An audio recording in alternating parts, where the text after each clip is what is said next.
ji xeta pazayê tebaxê heya xeta pazayê Şubatê di nav PKK da çek û dijwarî. Beşa siyê di salên 1907 da PKK guleya yekîmîn berda kê. PKK dîroka salên 1907yan wekî efsaneyeke mezin rabedike. Ger têkilî û rastiyên PKK yên di vê serdemê de werin zanîn, wê rastiya PKK heta radeyeke mezin were ronîkirin. Wê di warê tecrübeyên dijwarî û çekdarî de jî PKK baştir wê were famkirin. Xala ku divê em ji serî de behs bikin ev e. Ji bo PKK mijara dijwariyê ne rêbazekî şer e. Ji xwe PKK tevgereke pir tund e. Hebûna hêzekê li ser bingeha dijwarî û zorî rastiya bingehîn a PKK bixwe ye. Ango PKK û dijwarî heman tiştin. Di awayê bikaranîna vê dijwariya PKK da nexweşî heye. Peywendiya vê yekê bi kesayetî û têkil û armancê Öcalan ve girêdayî ye. Ji ber ku PKK di cara ewila bikaranîna çekan da ew çek ne ji bo dozekên netewî bikaranîn. PKK heta sala 1908yan tu esker polîs û karmendên dewletê nekuştin. Bi rastî ji bilî yek du çalakiyên Enqereyê lêdanê PKK şerrê faşîstan jî nekiriye. PKK tenê ji du cûrê mirovan kuştine. Yekem, karmendên xwe. Duyem, kadro û alîgirên tevgerên din. Endamên eşîretên Kurd, ango yên kuştin her Kurdin. Civîna dîkmen bi rastî civîna ji Enqerê derketinê bû. PKK ji bo ku hinekan bitirsîne qala hin cinayetên ku kirî li her derê dike û rêbazên pir zalimane bikartîne. Lêbelê PKK hin cinayet kuştin û kiryarên tund û tîjiyê li ser xwe qebûl nake û ew kese ku wan kuştî jî qehreman îlan dike. Wisa diyar dikin ku kesên din ew kuştine. Ango dijwariyeke pir koriya PKK heye. Ne diyara ka kîkê dê çawa dijwarî bikarbîne. Qurbanê yekemînê vê rêbazê rêhevalê yekemînê Öcalan heqî karer bû. Grupa destpêkê li civîna ku di sala 1976 de li dîkmenê hatî encamdayînê de biryar da ku vegire Kurdistanê û şerê çekdarî bikin. Bi rastî da ji Enqerê derkevin û hemû xebatkar vegirin Kurdistanê.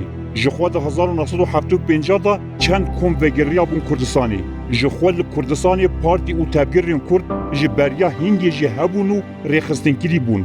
Van partiyan li bajêr û gundan şerê desthilatdariyê dikirin. Li hember hev rêbazên tuj bi kar nedanîn.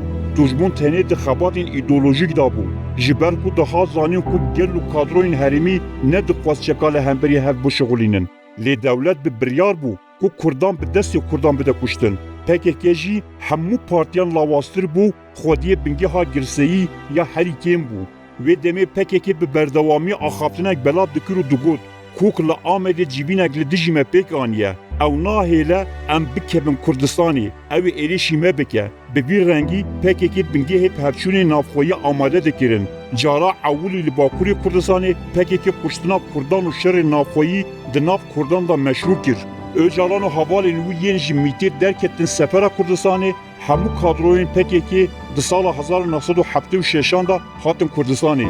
Şert û mercên xebatê tune bûn, pirsgirêngên aborî hebûn. Abdullah Öcalan pêwîst bû hatiba Kurdistanê, lê ew ji Enqerê dernediket. Sê endamên navdar ên mîtê yên PKK Kesîre Yıldırım yanî jina Apo, Pîlot Necatî Kaya û Abdurrahman Polat bi Öcalan re li Enqerê dijiyan. Pîlot pereyên pir zêde distandin û baş çavê xwe da grupa li Enqerê mayî.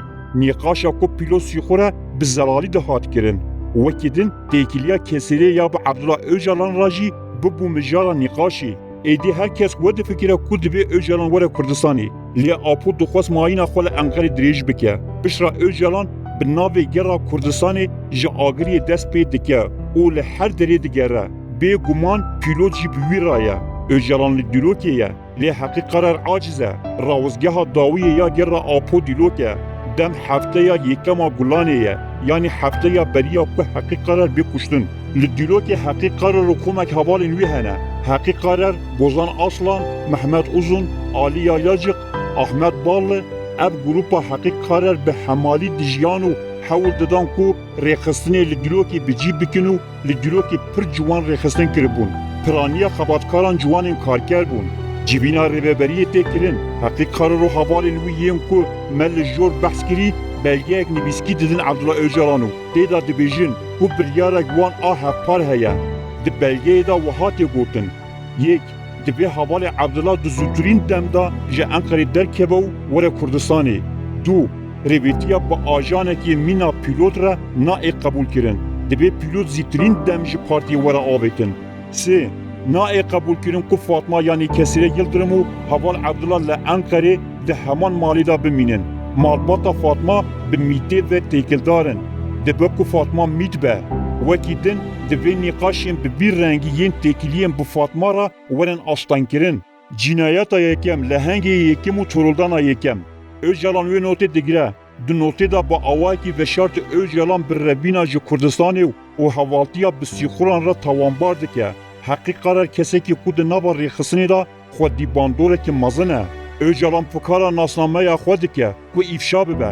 Loma jî ew dengê xwe nake. Dibêje ku ew ê di zûtirîn dem da dîsa vegere. Ew diçe û deh roja piştî dîtina Öcalan heqî qarar dema ku diçe hevdîtinekê di rêda tête kuştin. شێوازê kuştina heqîqarer di dîroka pekekî da tîmî bi şik û guman tê vegotin. Dibêjin ew çû hevdîtinekê, grûpa bi navê Stêrka Sor ew gulebaran kir. Li gorîbeyekê hin kesên ku not dane Öcalan jî li kêleka heqîqarer tev li bûyerê bûne û digotin ew bi kesên ku li dijî karer komplo kirine hevkariyê dikin. Lêbelê paşê Cemîl Bayek bi xwe di vegotina xwe ya dîrokê da dibêje ewên ku heqîqarer kuştine êgidû ciwan bûn. Ew ku jer ji hêla polîsekî jin ve hatibûne wezîfedar kirin. Bi rastî di nirxandina fermî ya pekekî da tê gotin ku kesên ku heqîqarer gulebaran kirin nasnameyek avêtin ser wî mîna ku ew li cihê bûyerê miriye. Lêbelê rastî ne wisa ye. Tenê guleyek bi heqîqarer ketibû. Li nexweşxaneyê serim awê tê kîşandin û ew tê kuştin. Bi rastî kuştina heqîqarer tê wateya jêbirina şopê. Şahid nehiştin. Karer bu qurbana nota ku daye Abdullah Öcalan. Legel heqîqarer havalên wî niye ku ew not dane Öcalan jî heman tişî difikirin. Hemû xebatkarên PKK'yên dîlokê wiha difikirin. Karer ji aliyê Öcalan ve hatiye jinav birin. PKK di bin kontrola mîtê de ye. Hemû dilsoz û xebatkarên li dîlokê jî rêxistinê cuda dibin. Hinekan jî bi temamî Kurdistan terk kirin. Cavê hemûyan li Öcalan e. Bêguman, wê demê zirofên danûstandinê kêm bûn. Herêmên din ji vê bûyerê zû agadar nabin. Öcalan li ser vê bûyerê senaryoyekê çê dike û dibêje sîxur di nava me da hene. Dewlet dixwaze me tune bike. Tevger û partiyên din dixwazin me tune bikin. Öcalan li ser wan çar hevalên bi heqîqarer not dayîne wî wekî sîxur bi nav dike. Ew çar kesên mayî di nava mehekê du mehan da ji aliyê endamên PKK'yên ji herêmên din hatine wir têne kuştin. Bi PKK re şikesinên mezin dest pê dikin. Kadro û girseya heyî we bawer dikin ku PKK tevgereke ajan e. Kesekî mîna Kamer Özkan ku di nava grûpa Ewliya Öcalan dabû jî dest ji tevgerê berda.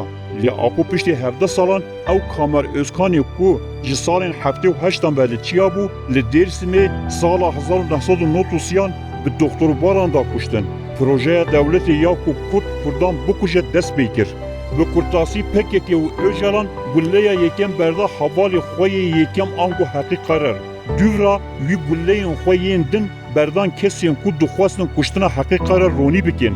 Gulle avêtina yekem kodên genetîk ya PKK jî diafirîne. Gulleya yekem li dijî Kurdan e. Dûvra PKK dest ji kuştina Kurdan hin nagire. û ji Ferîd Ozun heta Semîr, ji Lemî'a Baxsê heya Gulan Garzan, ji Hikmet Fîlan heta pêşmergên Kurdistanê û her wiha. Êdî PKK ji bo berjewendiyên xwe dest bi kuştina Kurdan kiribû. Belê PKK jî nekemî dewleta Tirk Kurd kuştine.